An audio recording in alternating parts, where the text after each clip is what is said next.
Violence against women and children is not new to the world. It is not even new to our country, the Philippines. Many cases have been reported regarding this matter. Many eyes and minds are opened, but many remain closed. But what is violence against women and children?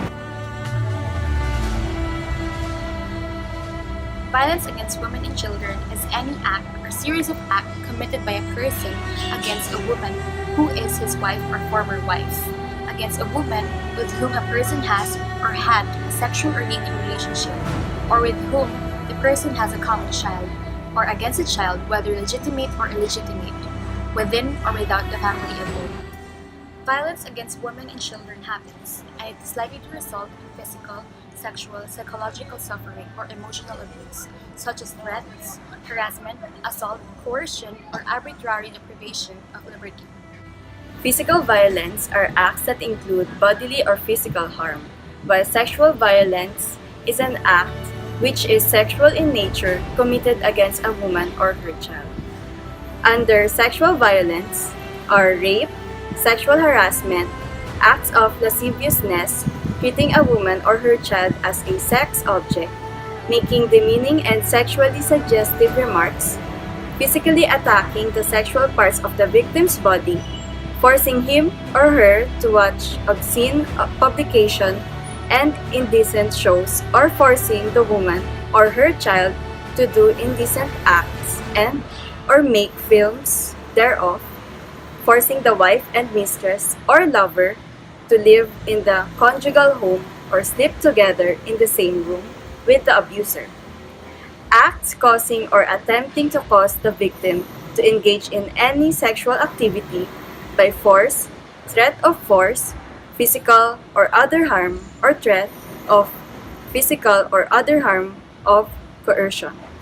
prostituting the woman or her child. Psychological violence is an act or omission causing or likely to cause mental or emotional suffering of the victim, such as, but not limited to, intimidation, harassment, stalking, damage to property, continuous verbal abuse, mental infidelity, and public humiliation. Economic abuse is an act to make or attempt to make a woman financially dependent, which includes withdrawal of financial support or preventing the victim from engaging in any legitimate profession, occupation, business, or activity, except in cases wherein the other spouse or partner objects on valid, serious, and moral grounds. Deprivation or threat of deprivation of financial resources, and the right to the use and enjoyment of the conjugal community or property owned in common. Destroying household property, controlling the victim's own money or properties, or solely controlling the conjugal money or properties. Acts that are also considered as violence against women and children include causing physical harm to the woman or her child, threatening to cause the woman or her child physical harm, attempting to cause the woman or her child physical harm, raising the woman or her child in fear of imminent physical harm, and attempting to compel or compelling the woman or her child to engage in conduct. Republic Act 9262, an act defining violence against women and their children, providing protective measures for victims, prescribing penalties therefore, and for other purposes, which is also known as Anti-Violence Against Women and Their Children Act of 2004. It is declared that the state values the dignity of women and guarantees full respect for human rights, recognizes the need to protect the family and its members, particularly the women and children, from violence and threats to their personal safety and security. The state shall exert efforts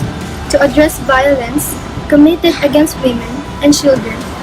in keeping with the fundamental freedoms guaranteed under the Constitution and the provisions of the Universal Declaration of Human Rights,